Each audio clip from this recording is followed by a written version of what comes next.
beneficiarias del proyecto. ¿Cuáles son? A ver, el año 2019, beneficiarios fueron el José Carlos Mariátegui y el César Abraham Vallejo de Sabaino. Ya, al José Carlos Mariátegui se han entregado 66 laptops y al César Abraham Vallejo se le han entregado 42 laptops. Para este año ya se dejaron las laptops en la UGEL Antabamba, sería el Giraldo Contreras Trujillo 48 y el Antonio Raimondi de Pachaconas 44. No señalo este colegio, bueno, el José Antonio Encinas de Oropesa 75, que esas laptops se han dejado en la UGEL Grau, ya que esta edición educativa es manejada por la UGEL Grau, ¿no? Por cercanía, no, es un tema que ya lo maneja la Dirección Regional de Educación. Ahora, estas laptops, por ejemplo, el José Carlos Mariátegui y el César Abraham Vallejo no se ha culminado a 100% las instalaciones.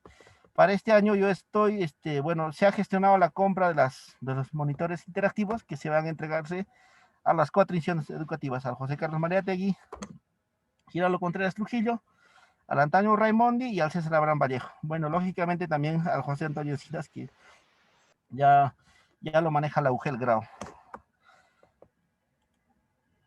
Como ya se está avanzando, no sé, estas son las instalaciones del Giraldo Contreras. Se está instalando un laboratorio donde va a estar instalado el monitor interactivo. Muy aparte de todo esto, se ha gestionado la instalación de pozos a tierra para proteger los equipos informáticos y los proyectores, cualquier equipo electrónico que esté conectado a la red eléctrica. Asimismo, se está priorizando la instalación de pararrayos para poder proteger los equipos en tiempo de rayos, ¿no? Porque, pucha, a veces nosotros dejamos los equipos, si no hay un sistema adecuado de protección contra los rayos, viene un rayo, se quema todo. ¿De qué sirve que dotemos equipos si no hay un sistema de protección para poder proteger los equipos, ¿no? Estas son las instalaciones del Antonio Raimondi. También ya se está culminando la instalación del laboratorio a la espera del arribo del monitor interactivo. Las laptops las voy a entregar la semana siguiente porque estoy solicitando que se culminen las instalaciones primero de las videocámaras y las alarmas que están consideradas dentro del expediente técnico.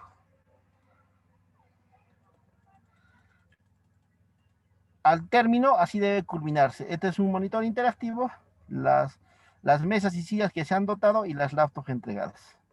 Este es un monitor interactivo que ha sido instalado, ¿no? Este también es un monitor interactivo. Así va a quedar los laboratorios, como este. Va a quedar un laboratorio así dotado de computadoras y mobiliario y los monitores interactivos. Ya, lógicamente que el ingreso de todas las laptops, tanto del docente y de estudiantes, van a estar conectados a todos los programas instalados de los servidores, en este caso el servidor escuela. Bueno, eso sería todo a grandes rasgos el proyecto que se está instalando en la provincia de Antabamba. Cualquier consulta, estoy a su disposición.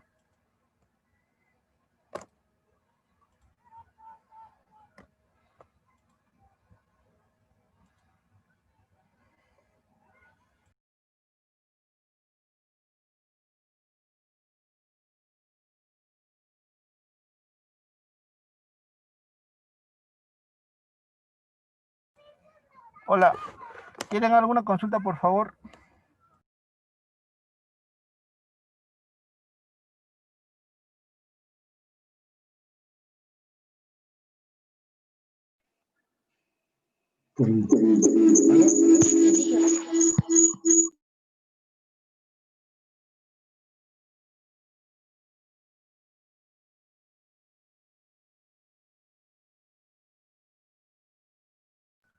Consultas, por favor.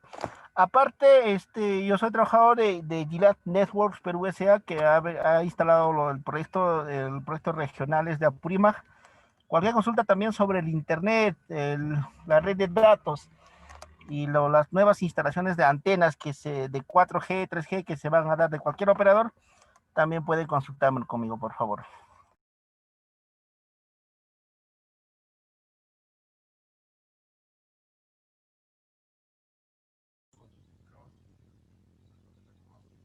ingeniero, ¿terminó su exposición? ¿Me escuchan? ¿Me escuchan? Sí, don Domingo. Sí, Como ¿terminó les su indiqué, exposición? sí, así es, don Domingo.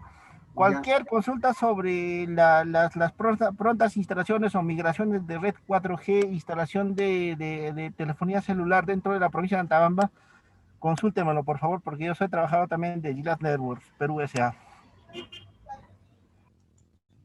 A ver, pasamos a las preguntas. Ya va a estar bajo la dirección del señor Gil Moriano, por favor. Puede invitar a hacer las preguntas de parte del público. Su micro está cerrado, Gil. ¿Se me escucha, doctor Domingo?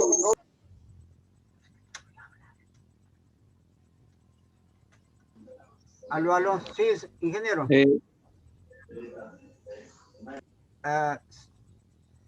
Ingeniero Gil, su micro está cerrado.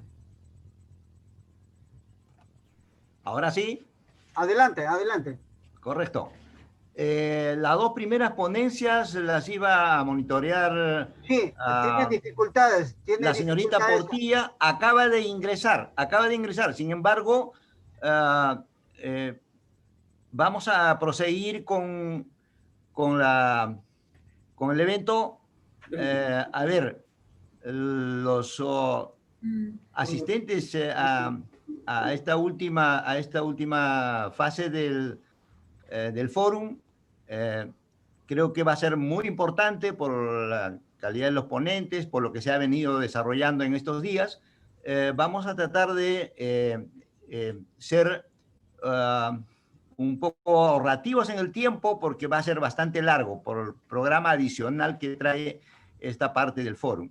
Entonces, prosiguiendo, vamos a solicitar a las personas que tuvieran preguntas o comentarios que sean bastante concretos, para que el ponente, el ingeniero, pueda absolverlas. Muchas gracias. Bueno, José Luis, me llamo Hugo Salinas. Una pregunta, ¿se puede? Sí, adelante. Claro, Hugo, adelante. Ya, dime, para comenzar, ¿cuál es la población que va a cubrir? La población estudiantil, ¿no?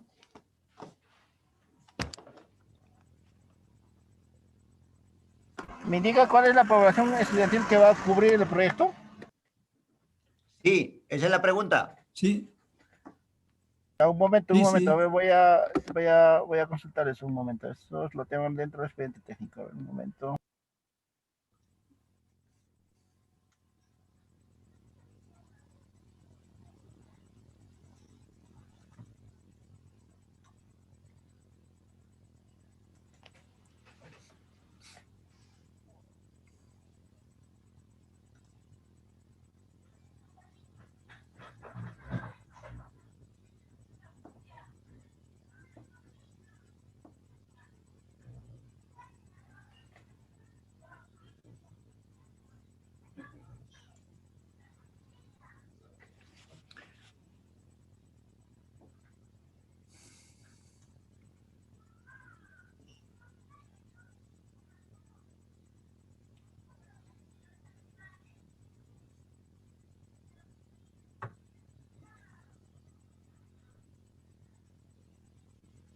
Ya, el proyecto de las tres provincias, aló. Ya, mira, el proyecto de las tres provincias cubre una población escolar de 5.323 alumnos.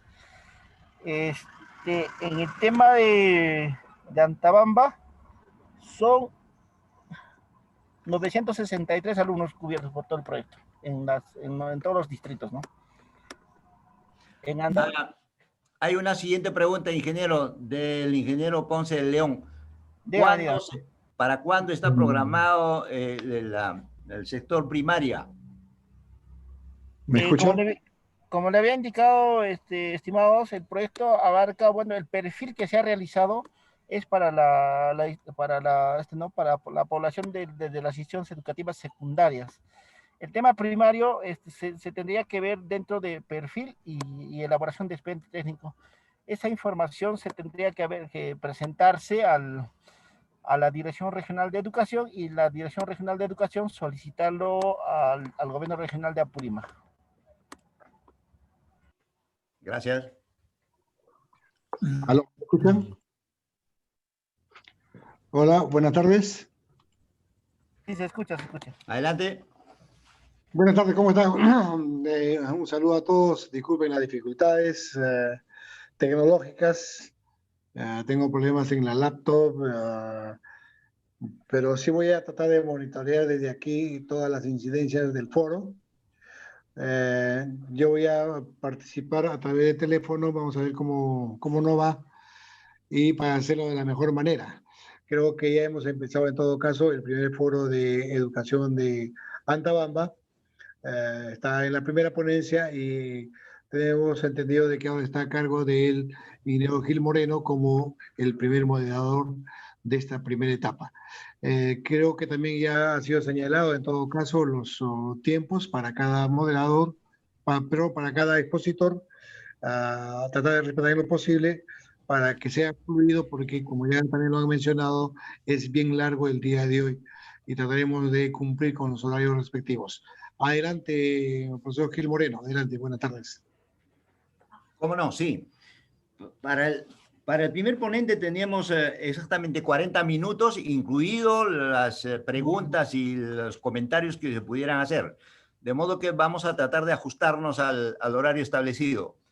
Si hubiera alguna otra pregunta, si no, pasamos al siguiente ponente.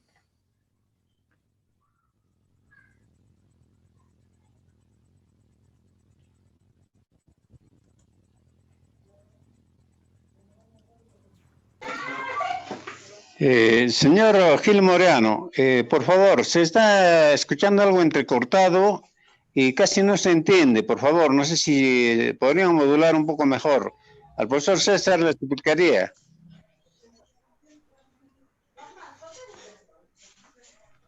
¿A quién no se le escucha bien? ¿Al señor César o al que habla? Al ponente, al ponente.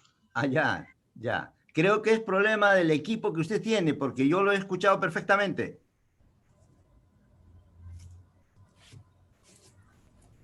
A ver, un ratito, vamos a modular mejor por acá. Igual acá nosotros también hemos escuchado muy bien la ponencia desde aquí, así que creo que es el problema ya del que tiene el equipo cuando escuchan, porque no creo que sea el ponente, porque al ponente lo hemos escuchado con claridad. Señor Yeah. Gil, no habiendo más preguntas, podemos pasar al siguiente expositor. Perfecto. Voy a dejar a la señorita Portilla para que conduzca el siguiente ponente, porque así era el acuerdo. Lo que pasa es que la señorita ha tenido problemas de conexión en la primera parte. Así que adelante, señorita Portilla. Bien, buenas tardes. Si me escuchan, por favor, ¿podrían confirmarme? Conforme, sí se escucha. Muy bien, muchísimas gracias. Muy buenas tardes con todos. Disculpen esto de los inconvenientes al momento de la conectividad. Efectivamente, no estamos desarrollando este primer fórum de la educación en la provincia de Antabamba y también está prevista en esta tarde la segunda participación del profesor Manuel Montañez Vázquez. Él es educador de la Universidad Nacional Federico Villarreal, es investigador de la realidad nacional y del movimiento social en nuestro país. Él en este momento va a abordar el tema denominado la educación del siglo XXI, la escuela de estudio y trabajo, nueva política educacional pública. Ya entendiste, ¿no? Sí. Por favor, vamos a pedir que puedan desactivar vuestros micrófonos para tener claridad en nuestra comunicación. Te he indicado, pues. Yo quiero hablar. No, sí, después de eso nada más habla, tío. Usted ya está acá dentro del grupo. Tiene el teléfono del profesor Montañez. Habla nomás, señor. Sí, pero para que aparezca su imagen. Está en la imagen, se le está viendo. Adelante. Muy bien, entonces me parece que ahora sí estamos más fluidos en la comunicación. Normal habla y ustedes le van a ver. Ya, gracias. Ahora sí. Muy bien, buenas tardes con todos una vez más. Le vamos a pedir, por favor, encarecidamente que puedan desactivar vuestros micrófonos para que esto sea fluido. A continuación vamos a presentar al segundo ponente de la tarde, con quien vamos a tener, bueno, vamos a conocer de su participación, el profesor Manuel Montañez Vázquez. Vamos a abordar segundo tema de la tarde. Él es además investigador de la realidad nacional y del movimiento social del Perú. Ha editado varios textos fundamentales respecto también a José Carlos Mariátegui. Es investigador, es difusor, ya lo señalamos. Además tiene una importante trayectoria en la educación, estudios también relacionados a publicaciones ligadas a José Carlos Mariátegui. Vamos entonces de inmediato con esta segunda presentación de la tarde. Vamos a recibir al profesor Manuel Montañez Vázquez con el tema de la educación en el siglo XXI, la Escuela de Estudio y Trabajo, nueva política educacional pública. Adelante. Muy buenas tardes. Por favor, ¿me escuchan? Muy bien, adelante. ¿Me escuchan, no? ¿Me escuchan? ¿Sí? Sí. Ya, muy bien. Buenas tardes. Muchas gracias por la invitación. Es una gran oportunidad para poder intercambiar opiniones.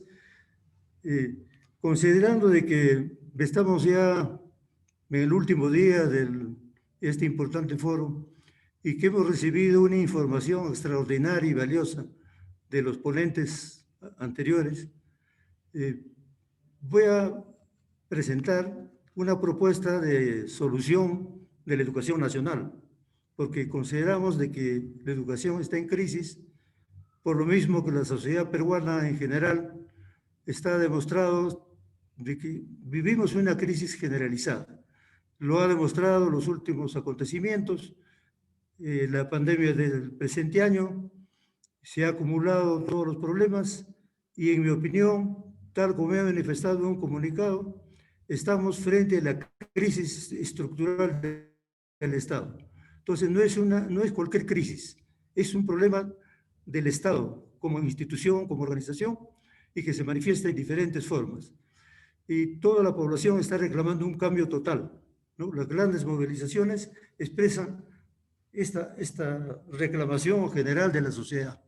Entonces, ¿por dónde empezar esta transformación, este cambio que requiere la sociedad? En mi opinión, se requiere tres cuestiones fundamentales: trabajo, educación y salud.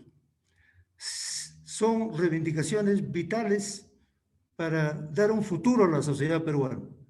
Si no se solucionan favorablemente a favor del pueblo estas tres cuestiones, no hay ningún porvenir. Y ni las elecciones del próximo año van a cambiar porque el sistema continúa vigente. En ese sentido voy a comenzar por el tema de la educación. Planteamos nosotros una nueva educación, una alternativa que se llama una nueva política educacional, la Escuela del Trabajo. La Escuela del Trabajo es una tesis, es una teoría, un planteamiento que lo inició José Carlos Mariátegui. Esa tesis está en 7 ensayos de la realidad peruana. No sé si se ve el libro, la carátula del libro, 7 ensayos de la realidad peruana, ¿no? En el cuarto ensayo, Mariátegui analiza las influencias que ha habido en la sociedad peruana, en la educación, ¿no? Y considera que las tres influencias son la herencia española, la influencia francesa y la influencia norteamericana. Pero solo la española logra en su tiempo, dice, un dominio completo. Las otras dos se insertan mediocremente en el cuadro español sin alterar demasiado sus líneas fundamentales. De manera que la influencia extranjera no es nueva en el Perú. Y no podemos estar en este momento recurriendo a Finlandia ni a ningún otro sitio teniendo la experiencia nacional, ¿no? Entonces, Mariátegui señala que la herencia española no era exclusivamente una herencia psicológica, ¿no?, e intelectual. Manifestaba más bien de que ante todo era una herencia económica y social. El privilegio de la educación persistía por la simple razón de que persistía el peligro de la riqueza y de la casta. El concepto aristocrático y literario de la educación correspondía absolutamente a un régimen y a una economía feudales. La revolución de la independencia no había liquidado en el Perú este régimen y esta economía. No podía, por ende, haber cancelado sus ideas peculiares sobre la enseñanza. Estoy leyendo textualmente las citas de Mariátegui para demostrar de que la teoría de la Escuela de Estudio y Trabajo es creación por primera vez en el Perú de José Carlos Mariátegui. Y continúo. Mariátegui señala en 7 ensayos que la sociedad moderna tiene a ser fundamentalmente una sociedad de productores. La Escuela del Trabajo representa un sentido nuevo de la enseñanza, ¿no? Un principio peculiar de una civilización de trabajadores. Un principio moderno de la escuela coloca en la misma categoría el trabajo manual y el trabajo intelectual. Mariátegui dice, la escuela del trabajo es un producto genuino, una concepción fundamental de una civilización creada por el trabajo y para el trabajo. Esas son las pequeñas citas de los 7 ensayos. Entonces, Mariátegui plantea una nueva educación, que es la escuela del trabajo. Bien. La teoría, los escritos de Mariátegui es necesario tenerlo en cuenta porque representa el balance de los primeros 100 años de la República. Esto es importante tener en cuenta porque ahorita estamos en el contexto del bicentenario, ¿no? El segundo centenario de la República. Y podemos hacer un balance de este segundo centenario sin conocer el balance y las conclusiones de qué pasó en el Perú en la primera centuria. Ahí hay un vacío intelectual que si quiere ignorar la teoría y los análisis de Mariátegui y la investigación que ha realizado entre los años 20 y los años 30. Entonces, todos sus escritos representan el balance del primer centenario de la República. Y en educación he mencionado algunas cosas. Bien, esa es la primera generación, Mariátegui representa la primera generación del movimiento social y del socialismo en el Perú. Continúa el trabajo de la segunda generación con el gran maestro Germán Caro Ríos, que se resume en este libro, Las escuelas de estudio y trabajo en coeducación. Mariátegui tenía 25, perdón, Mariátegui muere el año 1930. Germán Caro Ríos era un joven estudiante de la escuela normal de entonces y tenía 25 años. Él comenzó a trabajar, fue alumno de Mariátegui en la Universidad Popular González Prada. Es continuador. Y el mérito del maestro Germán Caro Ríos y de su equipo fue aplicar la teoría de la Escuela de Estudio y Trabajo, que he mencionado en 7 ensayos, aplicó en la comunidad campesina de Huayopampa, que está ubicada en la sierra de la provincia de Huaral, en la región de Lima, provincias. Esta experiencia de la Escuela de Estudio y Trabajo en Coeducación se desarrolló entre 1940 y 1975. Es decir, dio continuidad y aplicó la teoría planteada por primera vez en el Perú por José Carlos Mariátegui, ¿no? Entonces, lo que yo les estoy presentando ahora no es una simple teoría, es una teoría comprobada por los lineamientos que dejó Mariátegui y por la experiencia práctica de cómo se aplicó y se desarrolló durante más de 30 años en la comunidad campesina de Huayopampa. ¿Cuál es el mérito? ¿En qué consiste la teoría de la Escuela de Estudio y Trabajo? En que la escuela es una palanca de desarrollo. El centro educativo no solamente dirige la enseñanza dentro del aula, sino que la escuela y la dirección de la escuela planifica, investiga y desarrolla la economía de la comunidad donde está ubicada la escuela. Esa es la enseñanza de este libro, ¿no? Cuando Germán Carlos Ríos comenzó a trabajar el año 1940 en su comunidad nativa, Huayopampa, encontró una pobreza extrema. Huayopampa algunos de los asistentes de la sala virtual de este momento deben de conocer Huayopampa o han escuchado hablar.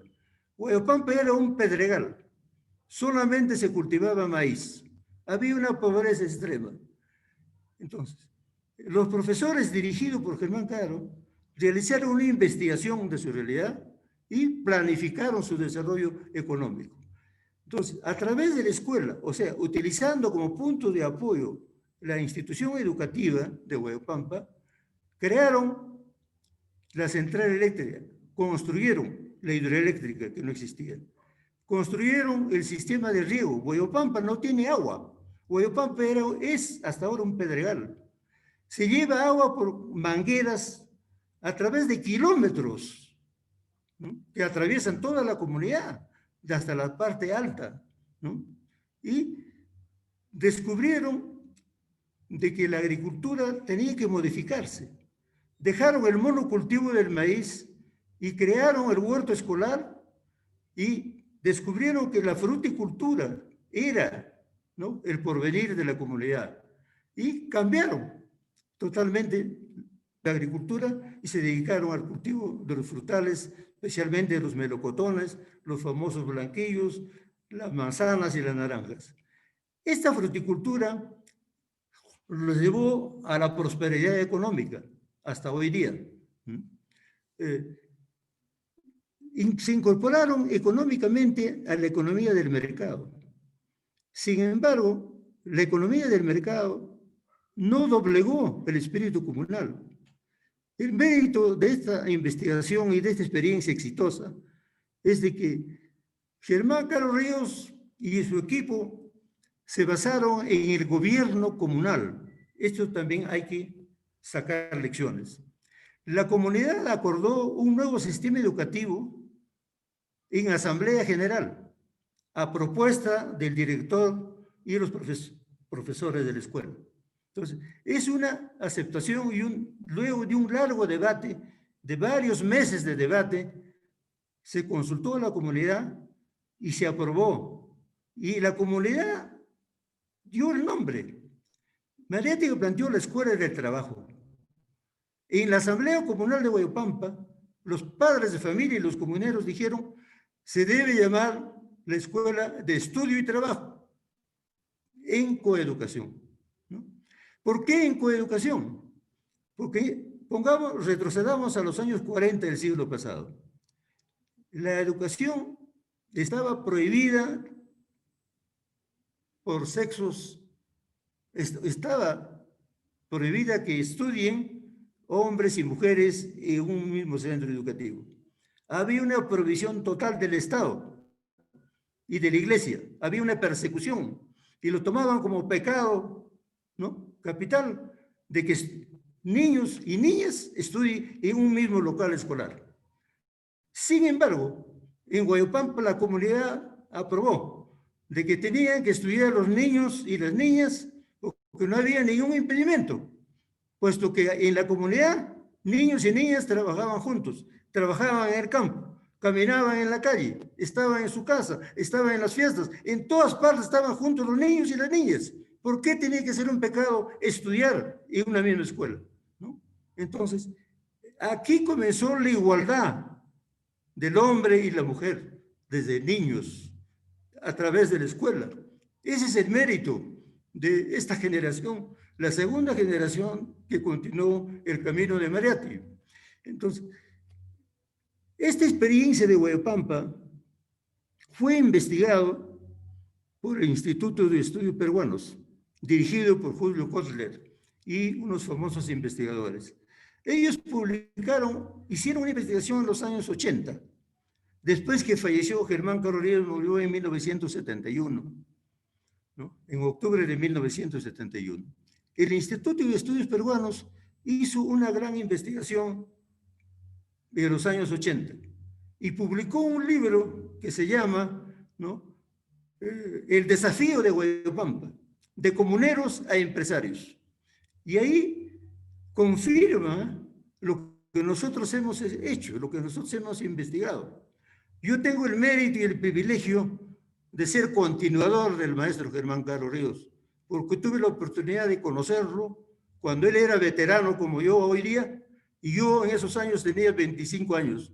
Lo conocí en la universidad, trabajamos cerca de 10 años políticamente y socialmente, y me dediqué a investigar, porque este libro, Las Escuelas de Estudio y Trabajo en Coeducación, es una obra póstuma del maestro Germán Caro. Él dejó escritos dispersos, manuscritos dispersos. Yo me trasladé a la comunidad de Huayopampa, demoré 3 años en investigar, y la primera edición de este libro se realizó en enero de 1975, y la última edición en diciembre de 2018, que es el que estoy presentando, ¿no? En total se han realizado 4 ediciones. Las otras han sido realizadas por la derrama magisterial y por otro instituto pedagógico superior. Bien, entonces, con esta, hasta acá, quiero demostrar o quiero expresar que la Escuela de Estudio y Trabajo es una alternativa de cambio profundo de la educación, porque está demostrado en pequeño de que una comunidad pobre, de extrema pobreza, como Huayopampa, se elevó a una prosperidad que se mantiene hasta la fecha. El sistema pedagógico que se desarrollaba en las escuelas de Huayopampa se interrumpió en los años 80. No se ha dado continuidad, porque las directivas del Ministerio de Educación han tenido hegemonía y los profesores y la nueva generación de maestros no han captado la importancia. Sin embargo, el resultado de todo el trabajo de los años anteriores están vigentes. Hoy en día la comunidad es próspera, ¿no? Entonces, ese es el ejemplo de cómo una comunidad puede elevarse y desarrollar sus fuerzas productivas cuando trabajan con autonomía y hace prevalecer el gobierno comunal, que no ha desaparecido. En el país existe en este momento el derecho consuetudinario, que es válido para las poblaciones aborígenes, para las poblaciones indígenas. Está vigente el gobierno comunal en todas las comunidades. Depende de los dirigentes que hagan prevalecer sus derechos. La Asamblea General de una comunidad es el gobierno de la comunidad y es paralelo y es superior al gobierno local, que es la municipalidad, porque la municipalidad representa el sistema, representa al gobierno central, no representa a la comunidad. En las elecciones sí pide el apoyo de la comunidad, pero una vez que son elegidos las autoridades, los alcaldes, en su mayoría, en su totalidad, no les interesa la comunidad, ni trabajan para la comunidad. ¿Qué han hecho en educación? ¿Qué están haciendo en educación? Y ese es otro problema actual, ¿no? Entonces, los alcaldes rinden cuentas a las autoridades, al Ministerio de Economía, a la Contraloría, etcétera, pero nunca rinden cuentas a la comunidad que lo ha elegido. ¿Alguna vez ustedes han sido testigos de que un alcalde, una municipalidad, un consejo municipal haya realizado un cabildo abierto? ¿Ustedes conocen qué es un cabildo abierto? ¿Han sido testigos del cabildo abierto? Esa es otra norma establecida en la Ley General de Municipalidades, el cabildo abierto, que debe hacer la autoridad municipal. Sin embargo, no se realiza, ¿no? Entonces, estos derechos democráticos que están vigentes, que son legales, ¿no?, son una garantía para poder prevalecer, para poder vencer nuestros derechos de autonomía y de autoridad. Bien, hasta acá el aspecto. No sé si tienen mi diapositiva ahí los organizadores, ¿no? Así es. Muchísimas gracias, profesor Manuel Montañez Vázquez. Efectivamente, en este momento entonces la vamos a incluir en su presentación, que es parte todavía, le quedan algunos minutos para su intervención, luego tiene 10 minutos para el espacio de preguntas, de inquietudes. Entonces, me indica, por favor, para ella poder compartir la pantalla.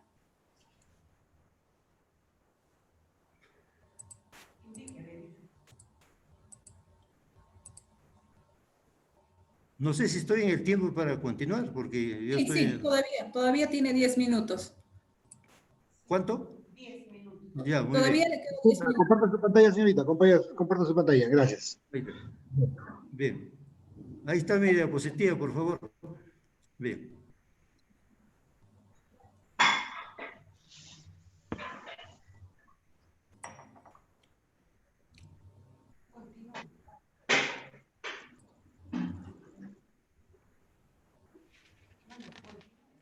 Sí, está viendo mi diapositiva. ¿Puede continuar pasando la diapositiva, señorita? Sí, ya está en pantalla la diapositiva. Esta es la segunda. Estoy a la orden de que me indique si está ya Bien. visualizando. Vamos a continuar sin la diapositiva. Si no la encuentran, no importa. Bien. Ahí está en la pantalla, profesor Manuel. Ahí está en la pantalla. Usted puede visualizar. Le indica nomás la señorita Milagros para que continúe con la diapositiva, por favor.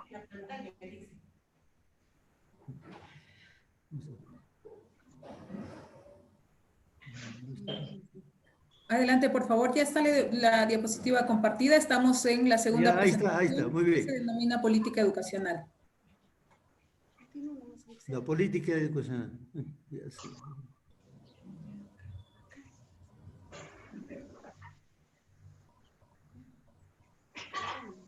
Pues en todo caso, profesor Manuel, disierte nomás usted y usted, señorita Milagros, la va apoyando, por favor. Sí. Le va apoyando a medida que va avanzando. Disierte nomás, profesor Manuel. Vamos a continuar.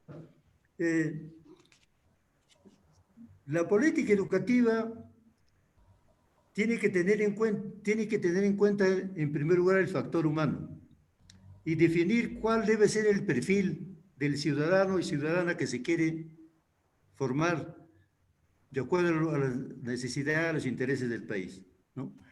Y esto tiene que ver con la educación, porque la educación define qué tipo de ciudadanos lo que formamos, ¿no? Y para esto tenemos que definir qué enseñar y para qué enseñar. Y no como ahora que solamente se tiene en cuenta de cómo enseñar, o sea, la cuestión de la didáctica, de cómo trabajar dentro del aula, porque el sistema educativo oficial está totalmente centrado en las cuestiones de la metodología de la enseñanza, ¿no? Que se da a través de una serie de documentos que finalmente se expresan en la sesión de aprendizaje. Y eso es todo lo que hace. Y lo que está haciendo en este momento el Estado es un proceso de instrucción y no un proceso de educación. La instrucción y la educación son cosas diferentes. Y esto es lo que tenemos que debatir y esclarecer y deslindar. Porque no es posible que hasta ahora se confunda instrucción y educación, ¿no? Todos los participantes de la comunidad educativa, padres de familia, estudiantes y profesores, tienen que definirse ante esta situación. Instrucción es simplemente transmitir conocimientos, ya sea a través de la presencia física o a través del sistema virtual que se ha desarrollado en el presente año con motivo de la pandemia.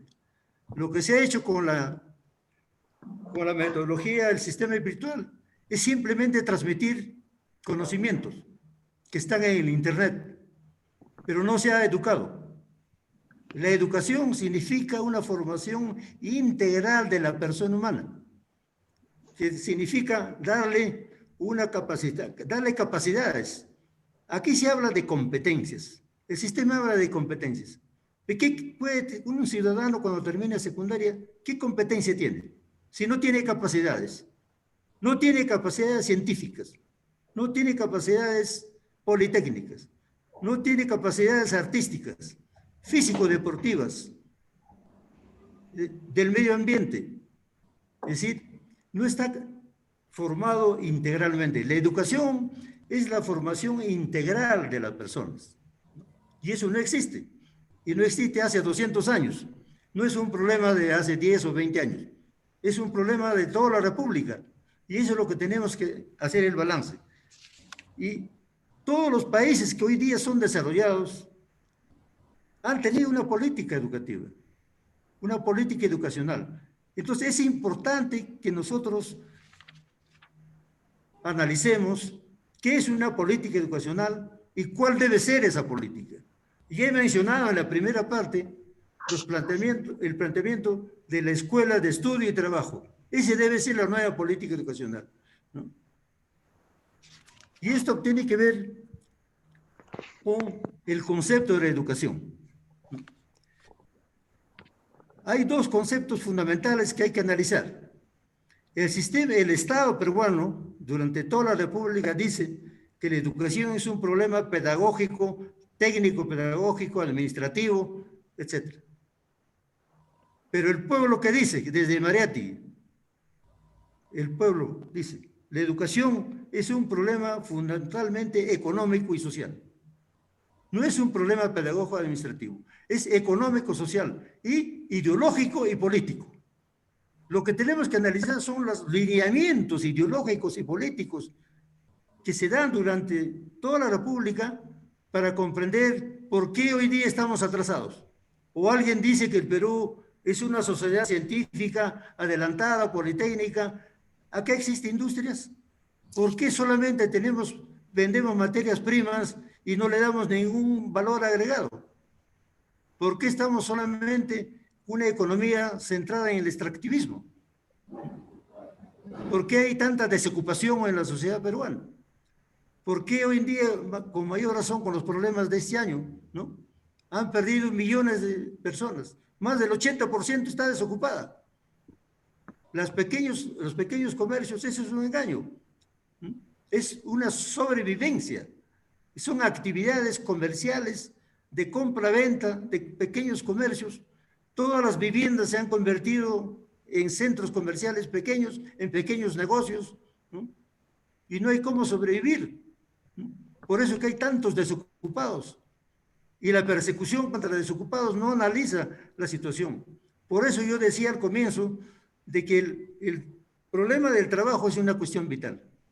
Y la educación tiene que contribuir al trabajo, tal como se ha hecho en Guayopampa, en la comunidad de Guayopampa. Ahí no hay desocupados, todos trabajan. Y no tienen que estar mendigando, ni vendiendo caramelos, ¿no? En la calle o en el transporte público, ¿no? Entonces, la política educacional, entonces, no podemos soslayarlo ni podemos ignorarlo. Es lo fundamental. Y eso tiene que cambiar en este momento. Porque el Ministerio de Educación es un aparato burocrático, es el ministerio más grande. Y el más millonario tiene un inmenso costo, ¿no? Que debemos de investigar.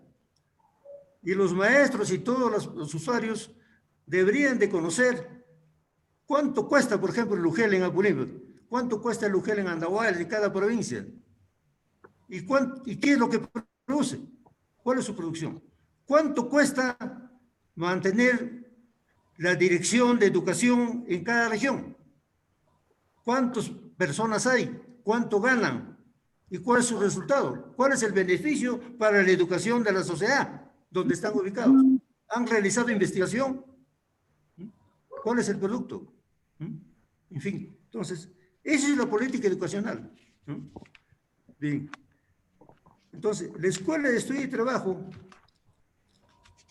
vincula el trabajo municipal, la municipalidad, con la escuela y la comunidad.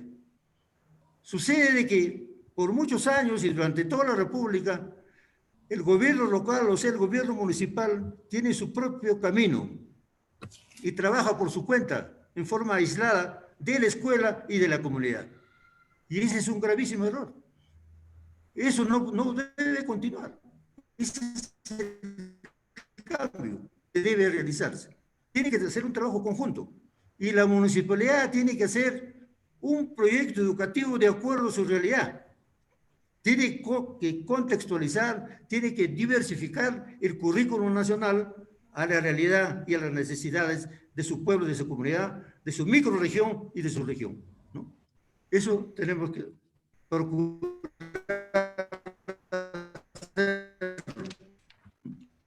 Para la escuela de trabajo para nosotros es José Carlos Mariátegui, José Antonio Encinas, César Vallejo, César Guardia Mayorga, José María Arguedas, Germán Carlos Ríos, Manuel Escorza, Walter Peñalosa y otros maestros anónimos.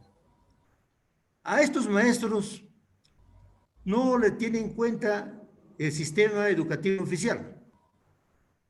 Todo el trabajo del Ministerio de Educación durante toda la República, hasta hoy día, es el asesoramiento internacional. Gastan millones de soles en consultoría. Los funcionarios están en sus pupitres, pero no producen algo positivo para la educación.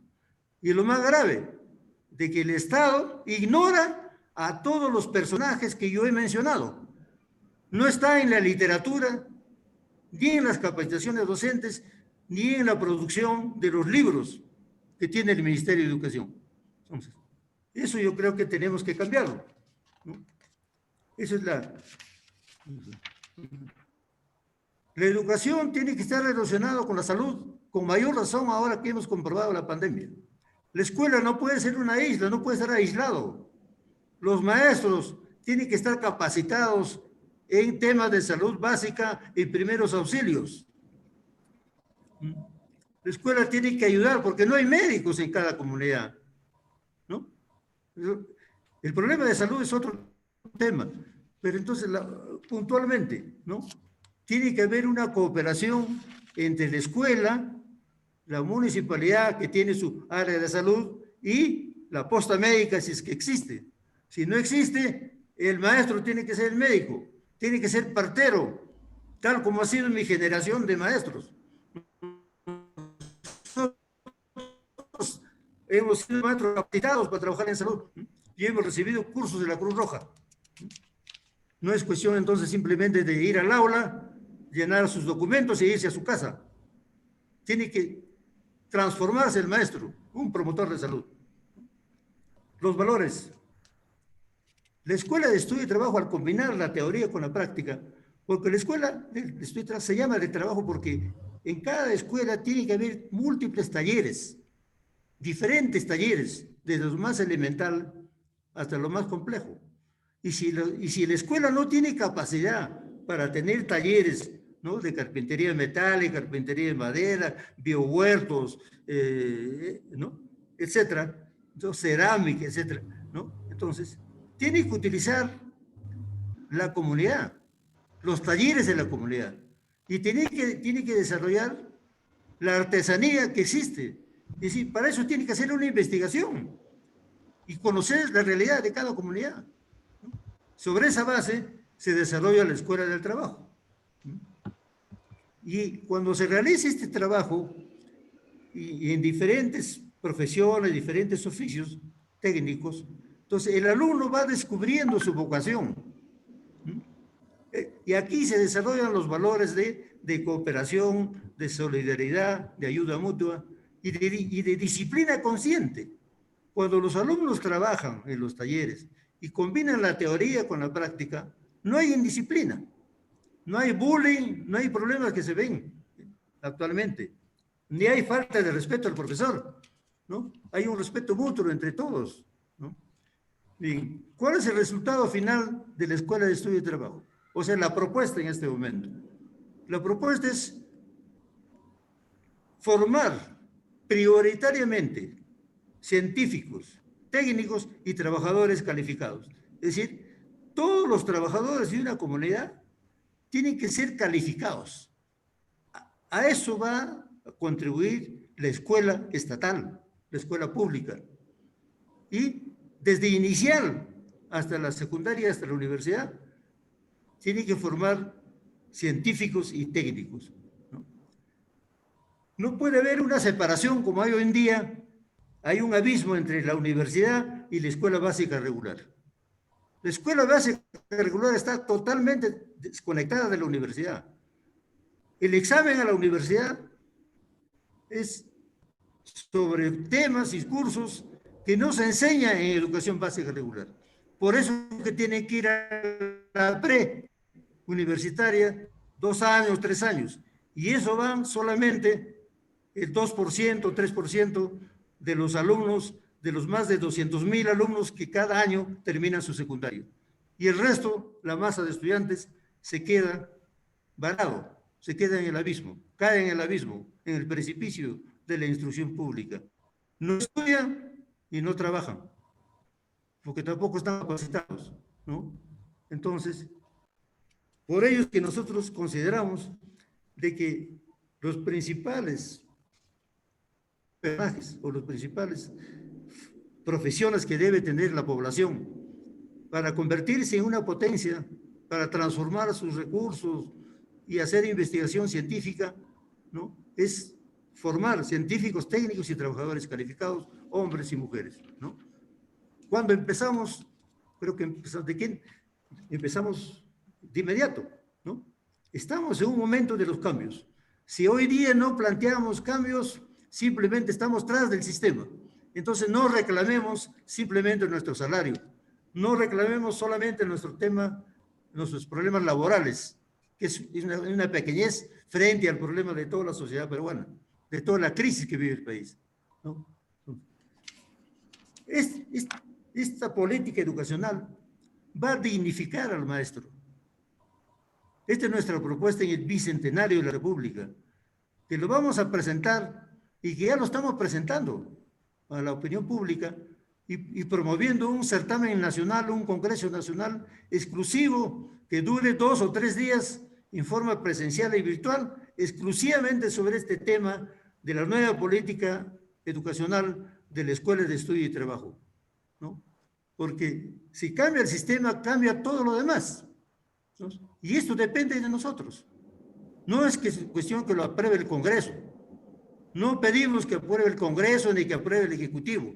Lo que pedimos es, y lo que planteamos, es que lo discuta la sociedad, todas las organizaciones de la sociedad civil, que no sean indiferentes, que los padres de familia como usuarios se preocupen del tema, que los propios estudiantes participen y que discutamos este tema, esta propuesta de la Escuela de Estudio y Trabajo y en qué consiste, de tal manera que podamos explicar horas y horas, ¿no?, cuáles son las ventajas y cuáles son las experiencias de la Escuela de Estudio y Trabajo que se ha desarrollado en los últimos 100 años. Muy bien. Bueno, muchas gracias. Muy bien, muy bien. Muchísimas gracias a usted. Me indican que las preguntas, señores, se realizan por medio del chat por escrito y el ponente, quien acaba de hablar, tendría que revisar para poder absolver las dudas que se han hecho a través de esta plataforma.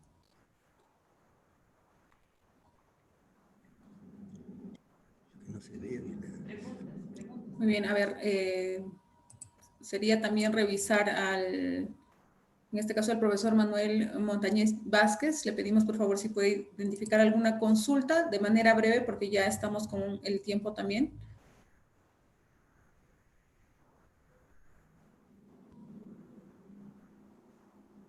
Muy bien, me parece que no, ¿no? Me parece que no, mientras vamos revisando. Ya daríamos paso, entonces, a la siguiente participación. En todo caso, podría, si no hay alguna pregunta, podría quizás cerrar con alguna idea de manera breve. Adelante. Señorita Milagro, si me permite. Adelante. Perdón, disculpe. Buenas tardes, disculpe. Hemos quedado en que las preguntas y las intervenciones en esta primera etapa de las ponencias, pedimos que por favor sean a través del chat, por los tiempos, ¿no? Por los tiempos. Vamos a escuchar entonces al señor Madonio, pero una cosa puntual, por favor, pero en sucesivo hay que tratar de hacerlo a través del chat para avanzar, porque después de finalizar las ponencias tenemos una plenaria, amigos, ahí podemos conversar un poquito más al respecto. Muchas gracias. Profesor César, si me permite. Adelante, profesor, pero puntual, por favor. Gracias. Antes, felicitando la brillante exposición del expositor, quiero hacer una pregunta puntual. Sabemos de que el esquema educativo nacional es un esquema elitista que tiene un margen importado que no responde a la realidad peruana. ¿Cómo interpreta usted, ¿no?, la necesidad de una verdadera flexibilidad curricular de acuerdo a las condiciones de cada sector, concretamente en particular de la provincia de Antabamba? Milagros, tenemos también, creo, al señor Madonio que quería conversar. Sí, adelante, por favor. Gracias. Muy buenas tardes con todos y bueno, felicitándole al ponente que nos ha dilucidado de la mejor forma sobre la realidad educativa, tanto regional y nacional. Solo dos preguntas y luego para un poco comentar. ¿Cómo lo percibe la política actual de la educación?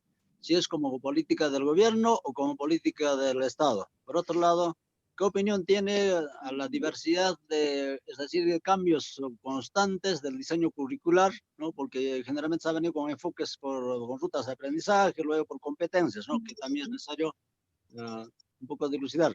No obstante, quiero también como una especie de propuesta, toda vez de que en el Perú siempre han sido copias o calcos de otras realidades y no han escuchado las propuestas como de Mariátegui, como de Germán Carlos Ríos, a lo que el sindicato, el SUTE, base, ahora actualmente Federación Nacional de Trabajadores de la Educación del Perú, hemos venido proponiendo, pero no obstante hacen oídos sordos a estas propuestas, pero de qué manera en todo caso haber que ir luchando, porque este foro tiene que servir por lo menos como una especie de base y propuesta, ¿no? A fin de que tengan que tomar en cuenta a nivel regional, ¿no? Toda vez que es un docente como gerente regional en el gobierno regional, valga la redundancia. Es más, también requiere de tener que analizar, por ejemplo, la educación en la actual constitución está considerada como un servicio y no como un derecho, ¿no? Que es también parte medular a tener que analizar. Igual en la 28044 estipula, por ejemplo, la normativa de la inversión pública al 6% o más de 6%, pero en la práctica, fruto de las sendas luchas del magisterio, aún así estamos en 3,8%, percibiendo por lo menos a un 4%, tal vez se logre este año. Entonces, en base a eso, yo quisiera que nos interprete un poco sobre esta situación. Gracias. Muy bien, adelante con la respuesta.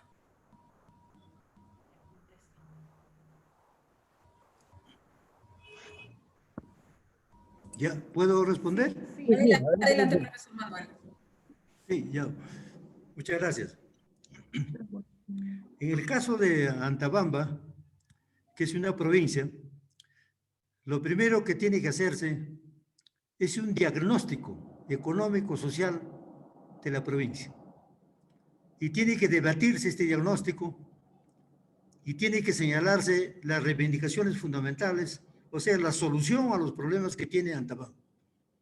Y tiene que definirse si es una sociedad agrícola, debe tener una economía agrícola, o debe combinarse con una economía minera, extractivista.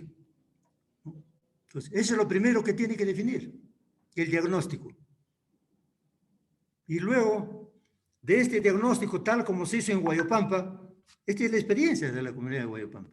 Un análisis profundo, una investigación. Y no solamente a Antabamba, porque Antabamba no es una isla. Tiene que hacerse un diagnóstico de toda la región. Y ver cómo resolver sus problemas económicos y sociales fundamentales. Porque no solamente se puede hacer solamente pensando en la provincia. Tiene que hacerse a través de la cooperación con otras provincias y no solamente con Apurímac. Tiene que verse con las otras regiones. Porque en este momento en el Perú no existen regiones. Usted sabe muy bien de que a los 24 departamentos que existen durante toda la República, que es herencia de la colonia, ¿no? Le pusieron el nombre de región el año 2003 y han contrabandeado y todo el mundo ha aceptado. Y ese es el error del pueblo que acepta las situaciones anormales. Los 24 departamentos se han convertido en regiones. De nombre, de membrete, no son regiones, son departamentos. Y esos departamentos tampoco corresponden a la división geográfica, política de cada departamento, no corresponde a la realidad de la sociedad peruana, de la época pre-incaica, de la época incaica, de la época del Tahuantinsuyo. El Tahuantinsuyo solamente, ustedes saben que hecho, saben, pues 4 regiones, nada más. ¿Y por qué? ¿Por qué ahora 24 regiones? Y que ni siquiera existen como regiones, ¿no? Entonces, ¿la solución está acaso en analizar aisladamente una provincia o una comunidad? Tiene que analizarse en conjunto y tenemos que proponer como pueblo, como maestro, como escuela, como institución, tenemos que proponer cuáles son las regiones que debe tener el Perú. Porque los gobiernos de turno hablan del corredor minero, del sur, ¿no? Muy bien. Corredor minero. Todo el sur, los departamentos del sur. ¿Eso es correcto? ¿Seguimos siendo corredor minero? ¿O es un corredor agropecuario que debe industrializarse, que debe electrificarse, que debe haber industrias, etcétera? ¿No? Entonces, por ahí tenemos que comenzar. Y de ahí viene entonces, definido nuestro diagnóstico, ¿qué educación debemos dar a nuestra región, a nuestra región verdaderamente? ¿No? Muy bien. Esa es la enseñanza. Y eso lo tiene que hacer la escuela. La escuela no puede dedicarse simplemente a llenar los documentos y hacer su sesión de aprendizaje y nada más. Y enseñar en Antabamba como si estuvieran en Lima o en el Callao. Enseña igual. Los mismos documentos, no cambia nada. ¿No? Ahí está el atraso de la sociedad peruana. Por eso estamos atrasados, ¿no? Entonces, ahora, aparte de eso, tenemos el gran problema de la privatización a este momento totalmente extrema de los colegios. En Lima se están privatizando y se están entregando a las sociedades sin fines de lucro. Entonces, el Estado está renunciando a dirigir la educación. El Estado se está privatizando y además es corrupto. El Estado narco está en camino. En el Congreso actualmente hay más de 68 congresistas procesados por corrupción y otros delitos. Entonces, tenemos que analizar por qué se privatiza la educación. Porque el Estado, ¿por qué renuncia a ese derecho? Quiere decir que el Estado está por demás. Hay que cambiar el Estado. Ese es el otro tema. ¿No? Por eso digo que la crisis es de estructura del Estado. Vivimos la crisis terminal del Estado. ¿Por qué? Porque también vivimos la crisis terminal del sistema capitalista a nivel mundial. Y el sistema capitalista que existe en este momento en el Perú es un capitalismo completamente atrasado y marginal y servil a los intereses extranjeros. Okay. Bien.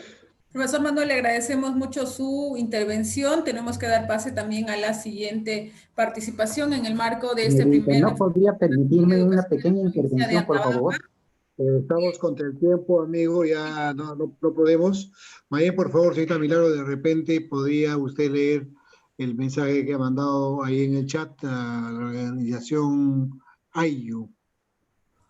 A ver. Vamos a revisar. A ver, bueno, no sé, usted me indica porque a veces con esto de la conectividad no se pueden actualizar los mensajes. Yo lo voy a leer entonces, yo lo voy a leer en todo caso.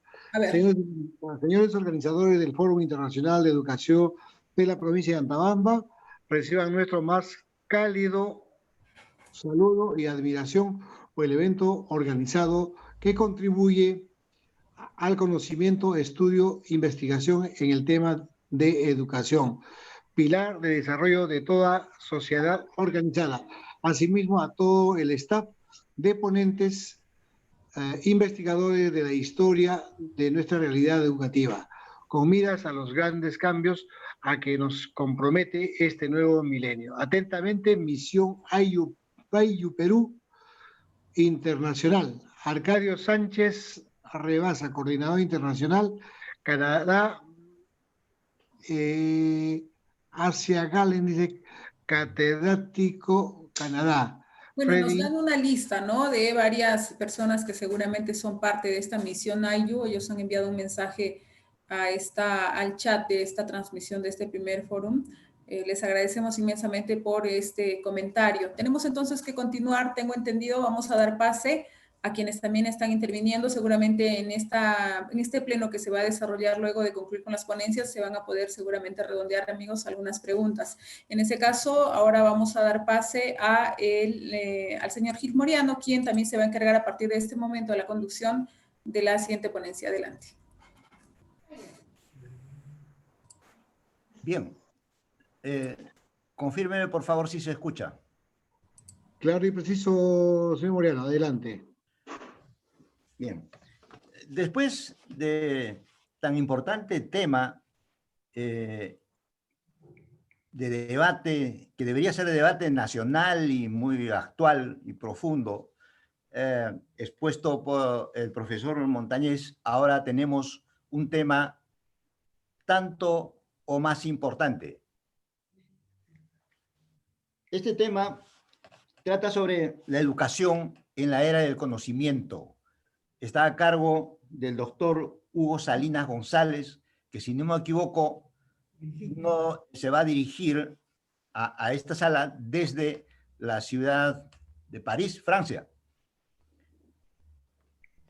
Adelante, doctor Salinas.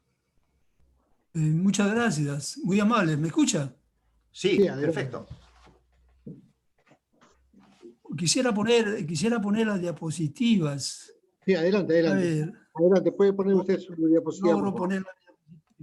A ver, un ratito, por favor, un ratito. Ya, ahora sí. ¿Está bien ahí? ¿Lo ve bien? Sí, sí, sí, adelante. ¿Lo ve bien ahí? Sí, correcto. Sí, doctor Salinas, se ve. Oh, entonces que se me pasó para el otro lado, que no debía ser. Entonces, un minuto. Ahí.